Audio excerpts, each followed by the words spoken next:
Dear students, हमारा topic चल रहा था इन्वेंट्री कंट्रोल। इन्वेंट्री कंट्रोल में हमने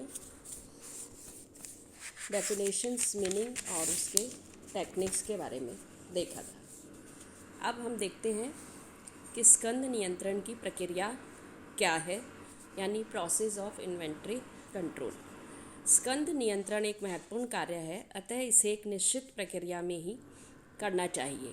इसे कुशलतम तरीके से संपादित किया जा सके, इसके लिए सामान्य परिस्थितियों में भी स्कंद नियंत्रण के लिए एक प्रक्रिया अपनाई जाती है।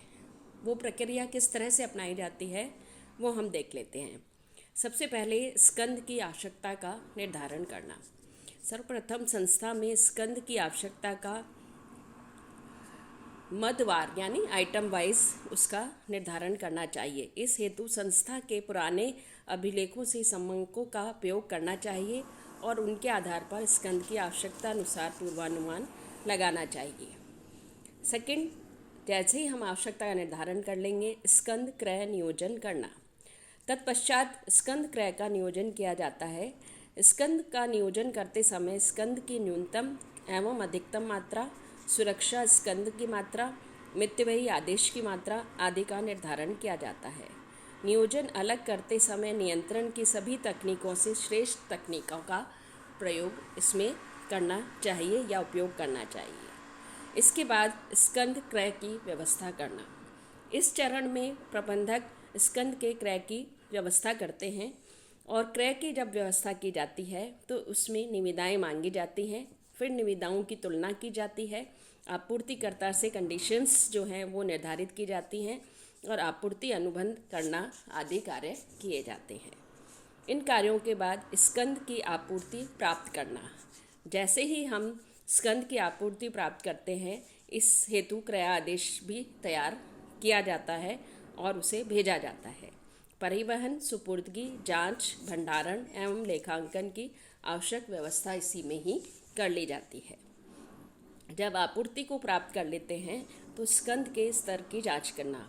स्कंद नियंत्रण के उद्देश्य से समय समय पर प्रबंधकों को स्कंद स्तर की जांच भी कर लेनी चाहिए। इससे स्कंद के प्रमापित उपयोग एवं वास्तविक उपयोग की जानकारी हो जाती है, जिससे कि यदि कोई विरोधाभास हो तो उसे पूरा किया जा सके।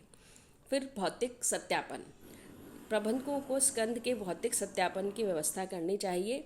चूँकि प्रबंधक सभी प्रकार के स्कंद एवं गिनती या माप तोल नहीं कर सकते हैं, अतः इस हेतु उपयुक्त व्यक्ति या आंतरिक अंकेक्षक की नियुक्ति की जाती है। वो इसकी जांच या इसका भौतिक सत्यापन करता है। भौतिक सत्यापन करने के बाद नेक्स्ट आता है स्कंद नियंत्रण प्रतिवेदन। स्कंद नियंत्रण करने के उद्देश्य से प्रबंधकों को स्कंद के संबंध में एक सामयिक प्रतिवेदन की व्यवस्था करनी चाहिए। इस हेतु प्रबंधकों को भंडार अधिकारी या कारखाना नियंत्रक या उत्पादन नियंत्रक को प्रभारी बनाना चाहिए और उसे सामयिक प्रतिवेदन प्राप्त करने के लिए उत्तरदायित्व सौंपने चाहिए। तो ये है प्रोसेस ऑफ इन्वेंट्री कंट्रोल। इसके बाद लास्ट इस टॉपिक में जो बचता है वो है कि एक श्रेष्ठ स्कंद नियंत्रण व्यवस्था के गुण या तत्व क्या है, यानी essentials of A sound inventory control system. तो एक श्रेष्ठ नियंत्रण व्यवस्था में क्या गुण या विशेषताएं होनी चाहिए या आवश्यक तत्व क्या होने चाहिए, ये हम देखते हैं। सबसे पहला आवश्यक तत्व है मितव्ययी, यानी इकोनॉमिक होना चाहिए।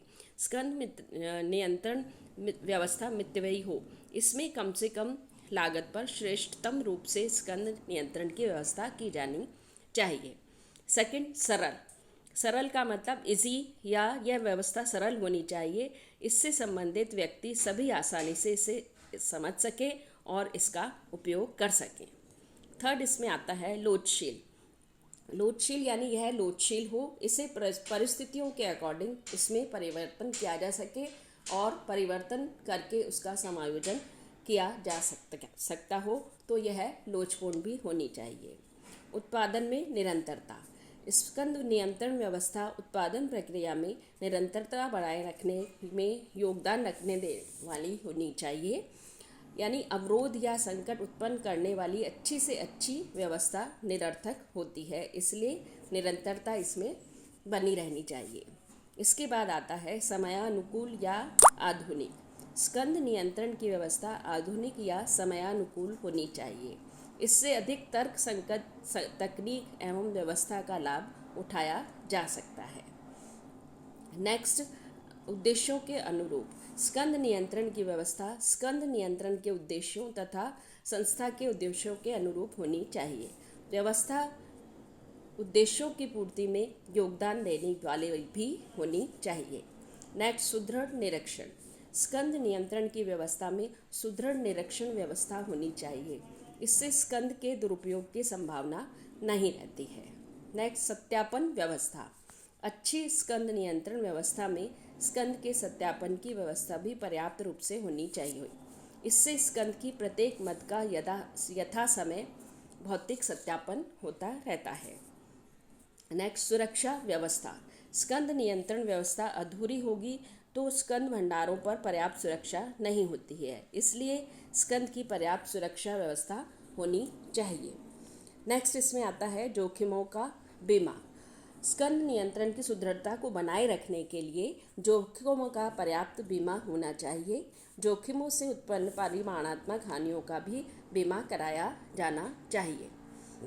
और लास्ट इसमें आता है प्रतिवेदन। स्कंद नियंत्रण को सुदृढ़ बनाने के लिए स्कंद नियंत्रण से संबंधित सतत प्रतिवेदन की व्यवस्था भी की जानी चाहिए। इसका दायित्व समुचित एक अधिकारी को सौंपा जा सकता है। तो इस तरह से आज हमने देखा कि इन्वेंट्री कंट्रोल क्या है, इसकी क्या ज़रूरत है और इसका प्रोसेस क्या है, और प्रत्येक संस्था में क्योंकि किस्म का नियंत्रण किया जाता है तो स्कंद का नियंत्रण भी होना आवश्यक होता है। किस्म को हम तभी सुधार सकते हैं जब स्कंद का नियंत्रण किया जा सके।